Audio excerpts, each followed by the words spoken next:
Ano siya, hiwa ng Baguio beans. Yan ang aming ulam ngayon. Paisa-isa pa niya. Nag-chop.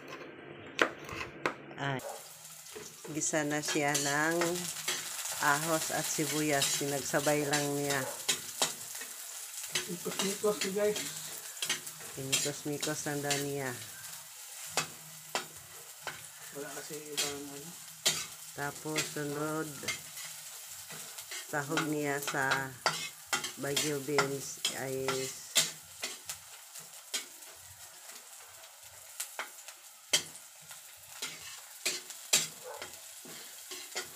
antayin lang na mag-brown konti.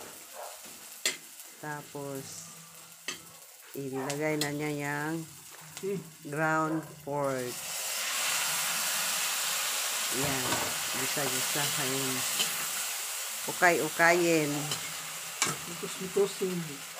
Pag maluto na yan, lutuin mo na yung ground pork at lutuin lang muna saglit.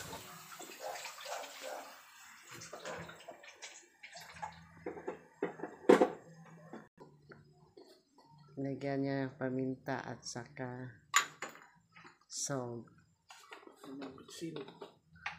At saka pampalasa na Ajinomoto. Tak. Lutuin lang yan saglit. Kunti. Takpan lang muna. Tingnan natin kung luto na. Yan, luto na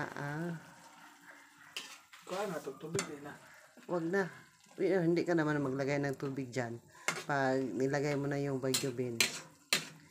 Ilagay mo na yung Baguio beans. Para hindi ka na maglagay ng tubig. Yan na. Ilagay na yung Baguio beans. Yan, ang Baguio beans diba? Yan ang aming ulam. Baguio beans at ground pork. Malapit Paanuhin lang yan. Takpan ulit. Tinimplahan niya na. Takpan ulit. Ilang minuto. Palambutin.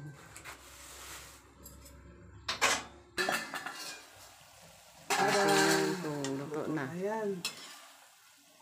Wala lang sabaw? Napagamay. Hindi mo na yan lagyan? Hindi na.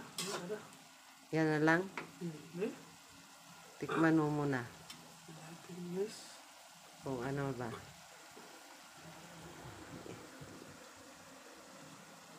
Sarap to, maganda tingnan. Luto na? Okay na yan? Yan ang aming ulam. Luto na.